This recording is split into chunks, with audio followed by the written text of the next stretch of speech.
Setelah Wira pergi dari toko itu, Juana berdiri terpaku.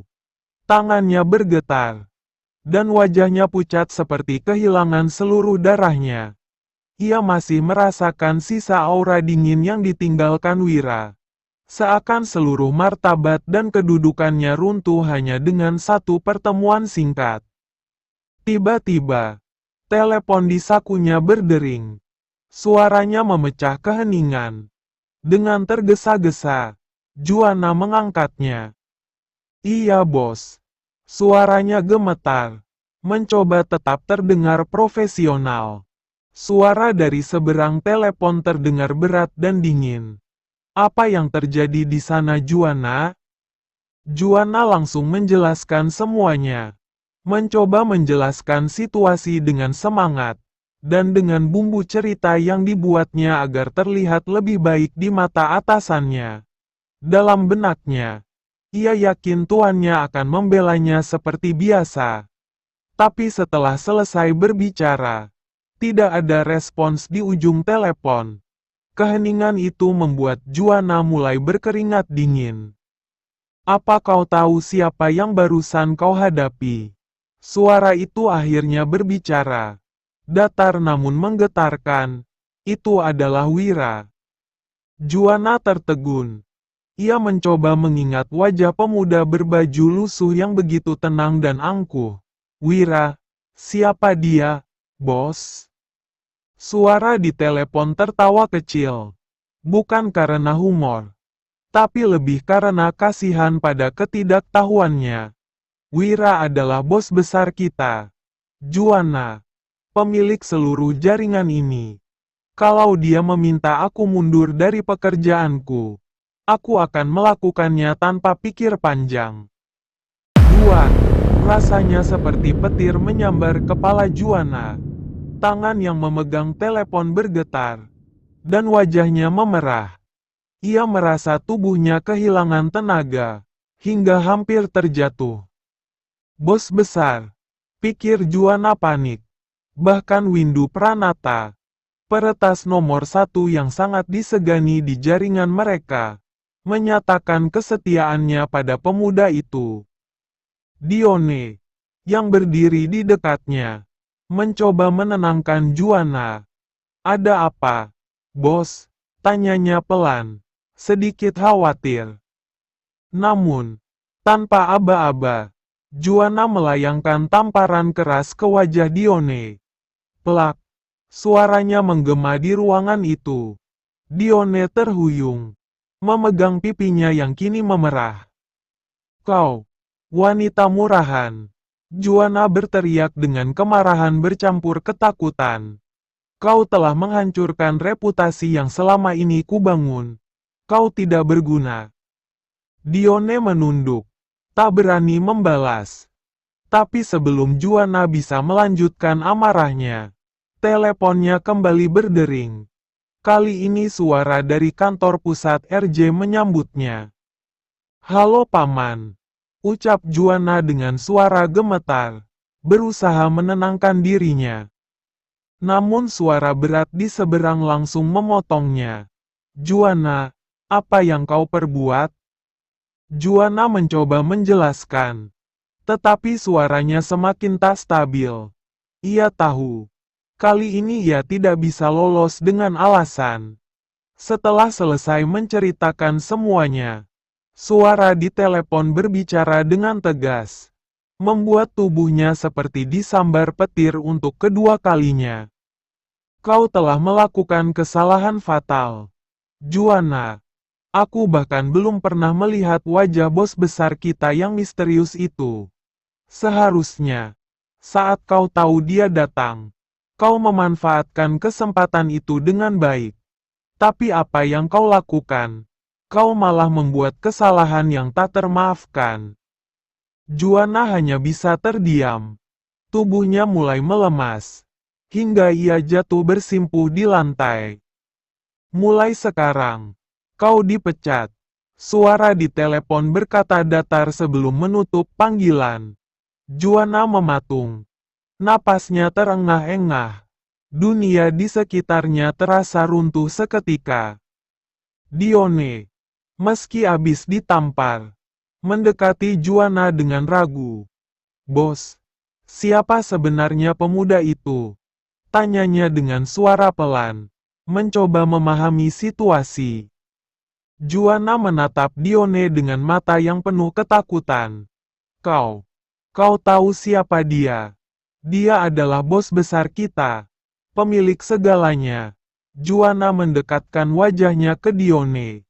Ingat ini baik-baik, jangan pernah kau katakan pada siapapun bahwa kita pernah bertemu dengannya. Jangan, kalau kau tidak ingin binasa. Dione terdiam, terkejut dengan pengakuan itu. Juana melanjutkan, kali ini dengan suara lebih pelan tapi penuh tekanan. Bos besar tidak pernah muncul tanpa alasan tertentu. Wajahnya pun selalu menjadi misteri bagi semua orang. Kalau kau tahu wajahnya, itu artinya kau telah melampaui batas. Juana mendesah panjang. Mungkin, tidak mengetahui wajahnya adalah berkah. Karena kini aku sadar, mengenalnya hanya membawa kehancuran bagi kita yang tidak cukup pantas untuk berdiri di sisinya. Malam yang mengubah segalanya. Juana tiba-tiba tersentak dari lamunannya. Ia teringat Tari, satu-satunya orang yang ia lihat dekat dengan bos besar, Wira. Dengan langkah tergesa-gesa, ia berlari ke lantai bawah, mencari Tari. Tari, di mana Tari? Tanyanya dengan wajah panik kepada seorang karyawan yang tengah berjaga. Tari tadi diajak pemuda itu, bos. Jawab karyawan itu ragu. Mendengar jawaban itu, tubuh Juana melemas. Keputusasaan mulai menggerogoti pikirannya. Harapannya untuk memohon belas kasihan kepada bos besar melalui Tari kini sirna. Juana tahu bahwa Tari memiliki hubungan yang akrab dengan Wira, hal yang bisa saja menjadi jalan untuk menyelamatkan karirnya. Namun, semua itu kini terasa mustahil. Dengan langkah gontai, Juana kembali ke ruangannya di lantai 3. Ia berusaha menguatkan diri untuk menyelesaikan laporan keuangan toko yang diminta oleh Wira. Dalam pikirannya, hanya ini satu-satunya cara untuk menebus kesalahannya. Di restoran lantai 5 sementara itu, Wira dan Tari telah sampai di sebuah restoran besar di tengah kota. Meski penampilan Wira sangat sederhana, berbaju putih lusuh dengan sarung tergulung di pundak, ada aura wibawa yang tak bisa disembunyikan. Tolong pesan ruang VIP. Pinta Wira kepada Tari dengan tenang. Ia menyadari penampilannya bisa saja menimbulkan kericuhan di tempat ramai. Tari, yang kini lebih sopan dan tunduk setelah mengetahui siapa Wira sebenarnya, segera mengambil kunci dari pelayan restoran. Mari, Tuan. Ruangan di lantai 5 masih kosong, ucapnya. Wira mengikuti Tari dari belakang.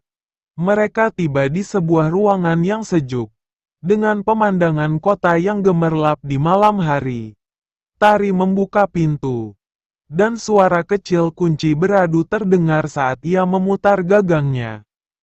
Ceklek, Wira masuk. Langkahnya terhenti di dekat jendela besar.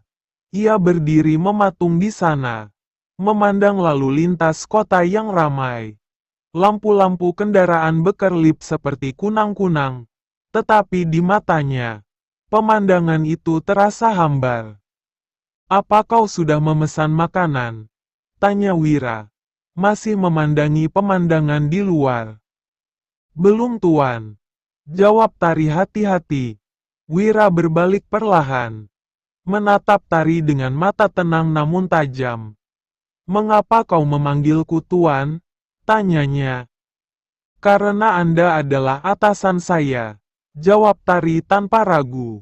Wira menghela napas berat. "Baiklah, kau boleh memanggilku Tuan. Tapi hanya ketika kita tidak berdua." "Baik, Tuan."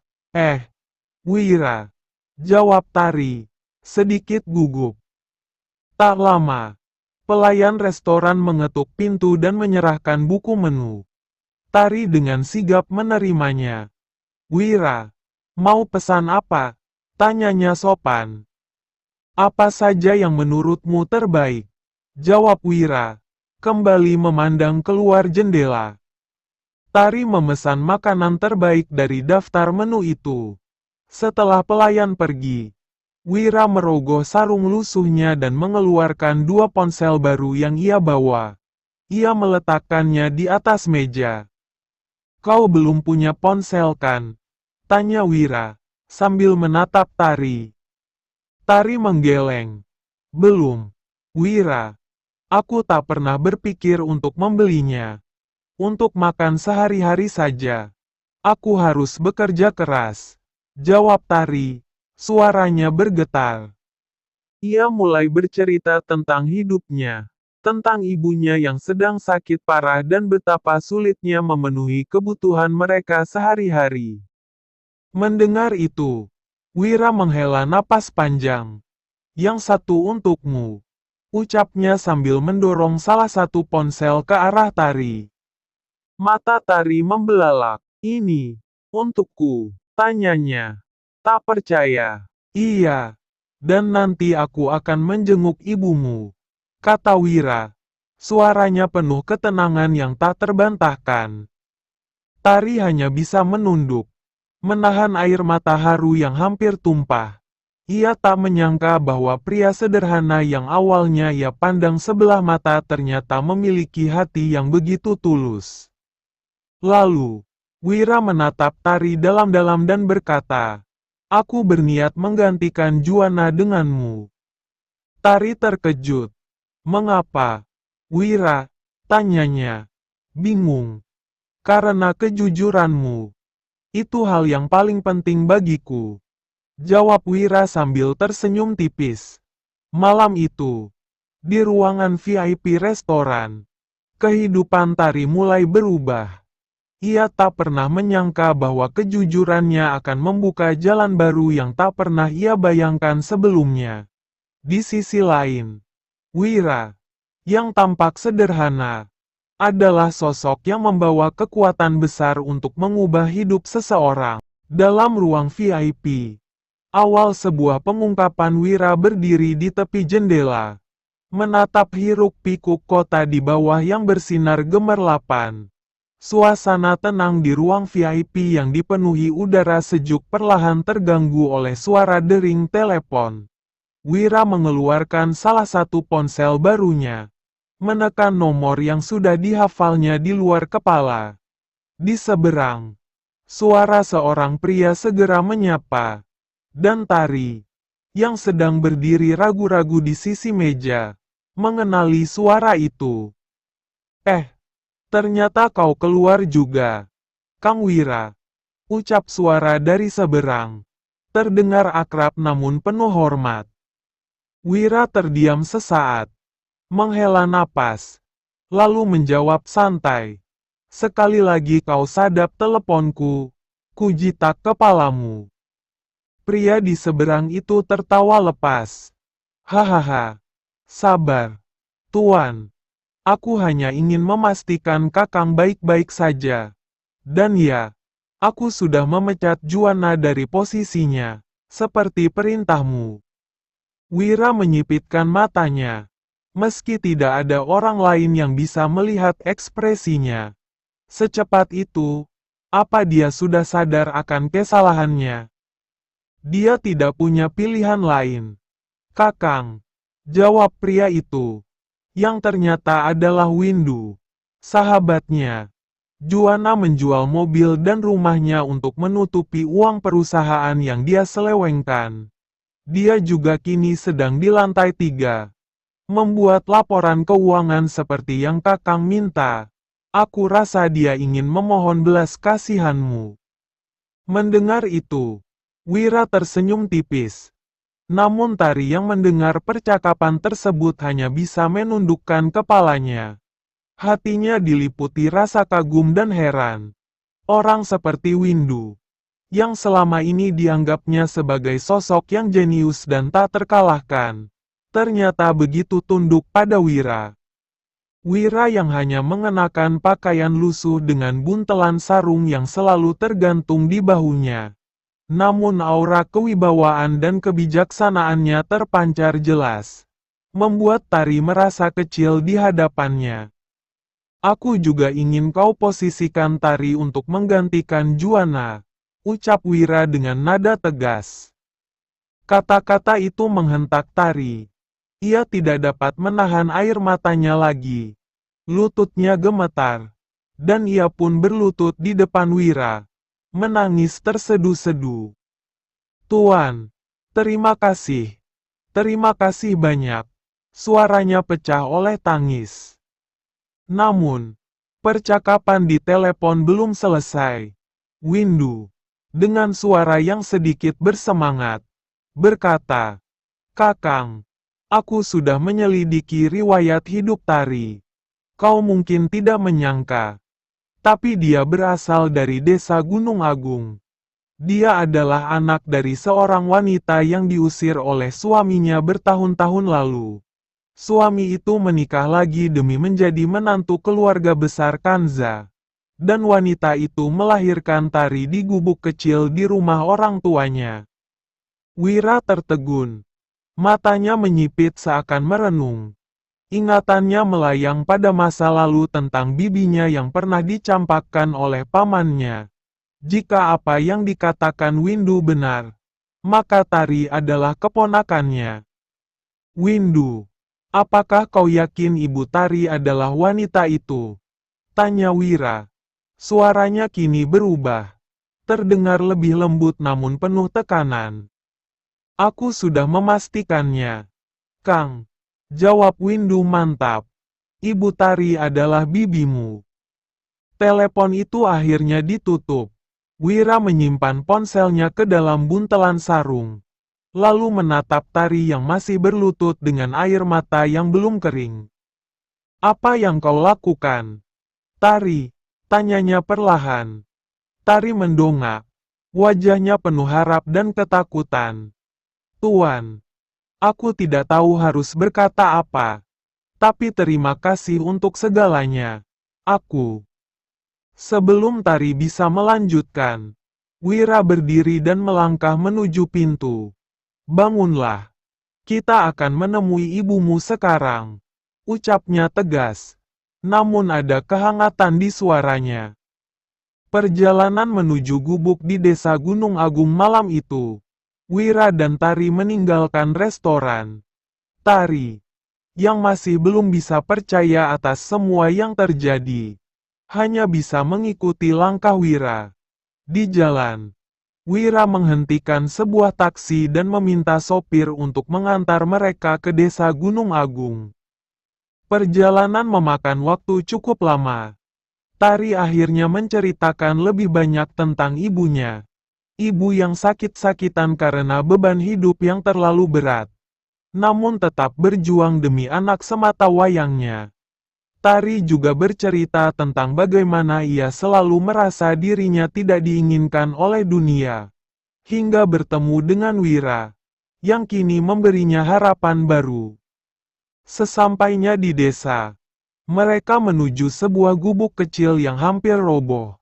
Lampu minyak di dalamnya menyala redup. Dan suara batuk seorang wanita tua terdengar dari dalam. Tari bergegas masuk. Diikuti oleh Wira yang melangkah perlahan. "Ibu, ini Tari," ucap Tari sambil berlutut di sisi tempat tidur ibunya. Wanita tua itu membuka matanya perlahan. Mencoba tersenyum meski wajahnya dipenuhi kelelahan. Namun saat melihat Wira, matanya melebar. "Wira, kaukah itu?" Suaranya parau namun penuh emosi. "Iya, Bibi. Ini aku," jawab Wira dengan suara yang hampir bergetar. Wanita itu mulai menangis. Namun Wira segera duduk di sampingnya. Menggenggam tangannya. "Bibi, aku datang untuk membantu. Mulai sekarang, kau tidak perlu khawatir lagi. Tari adalah keluargaku. Dan aku akan memastikan kalian hidup dengan layak. Tari terisak. Tidak percaya bahwa beban hidup yang selama ini menghimpitnya kini perlahan mulai terangkat. Wira menepuk pundak Tari lembut. Malam ini, aku akan membawa kalian ke tempat yang lebih baik. Ucapnya dengan nada tegas. Keluarga tidak seharusnya hidup seperti ini. Dan dengan itu, kehidupan Tari pun berubah selamanya. Namun di balik semua itu, Wira tahu bahwa ini hanyalah awal dari perjalanan baru. Perjalanan untuk mengungkap lebih banyak rahasia yang selama ini terkubur, serta menghadapi tantangan yang mungkin datang dari masa lalu.